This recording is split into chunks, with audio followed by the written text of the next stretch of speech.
Assalamualaikum Abang KSM. Waalaikumsalam warahmatullahi wabarakatuh. Nama saya Faiz bang, umur 32 dan saya ni bang baru 2 bulan kerja sebagai pengawal keselamatan. Dan tempat yang saya kena jaga ni bang memang rare. Saya jaga dekat satu pusat pembakaran mayat kaum ...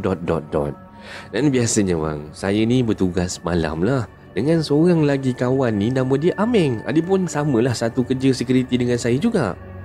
Malam tu bang, saya sampai macam biasalah pukul 8 saya baru sampai dekat tempat kerja. Dan bila saya turun je daripada motor, saya tengok Ameng bang, Ameng dah ada dah duduk bersandar dekat luar pos tu. Dan dia macam biasalah, nampak je muka saya terus senyum duk lambai-lambai tangan. Okey,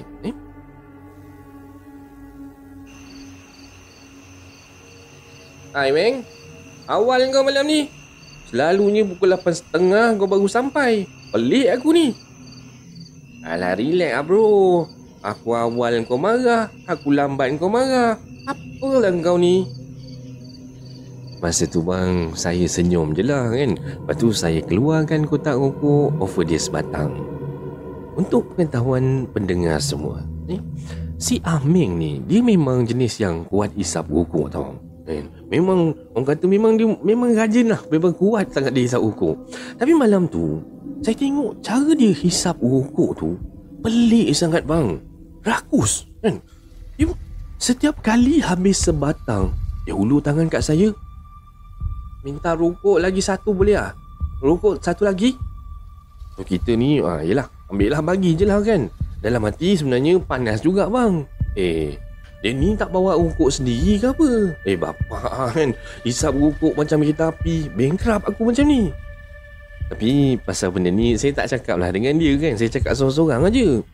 So malam tu bang, sembang punya sembang. Suasana pun makin gelap, makin malam kan. Dia pun masuk dalam pos nak solat isyak kan.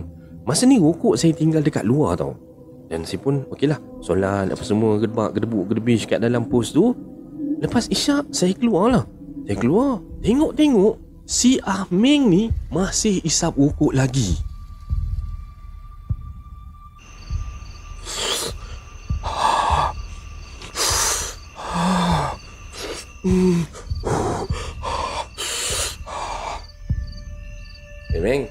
Meng, kau ni okey ke Meng?